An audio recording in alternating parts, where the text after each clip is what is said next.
ಕಪ್ಪಾಗಿರೋಂಥ ಬೆಳ್ಳಿ ಕಾಲ್ಗೆಜ್ಜೆನ ಕ್ಲೀನ್ ಮಾಡಬೇಕು ಅಂತಂದರೆ ನೋಡಿ, ಈ ಟಿಪ್ಪನ್ನು ಟ್ರೈ ಮಾಡಿ. ತುಂಬಾ ಚೆನ್ನಾಗಿ ಕ್ಲೀನ್ ಆಗುತ್ತೆ.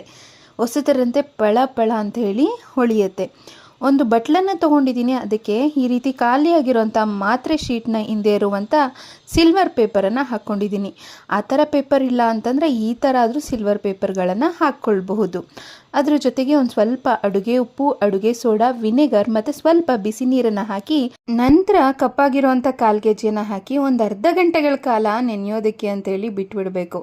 ತದನಂತರ ಒಂದು ಬ್ರಷನ್ನು ತಗೊಂಡು ಈ ರೀತಿ ಕಾಲ್ಗೆಜ್ಜೆನ ಉಜ್ಕೊಂಡ್ರೆ ಎಷ್ಟು ಚೆನ್ನಾಗಿ ಕ್ಲೀನ್ ಆಗುತ್ತೆ ಅಂತಂದರೆ ಶಾಕ್ ಆಗ್ತೀರಾ. ಅಷ್ಟು ಚೆನ್ನಾಗಿ ಹಳೇದಾಗಿರೋಂಥ ಕಪ್ಪಾಗಿರೋಂಥ ಕಾಲ್ಗೆಜ್ಜೆಗಳು ಪಳ ಪಳ ಅಂಥೇಳಿ ಹೊಸತರಂತೆ ಹೊಳೆಯುತ್ತೆ. ಈ ಒಂದು ಟಿಪ್ ಇಷ್ಟ ಆದರೆ ಲೈಕ್ ಕೊಟ್ಟು ಶೇರ್ ಮಾಡಿ. ಹೆಚ್ಚಿನ ವಿಡಿಯೋಗಳನ್ನು ನೋಡಬೇಕು ಅಂತಂದರೆ ತಪ್ಪದೇ ಚಾನಲನ್ನು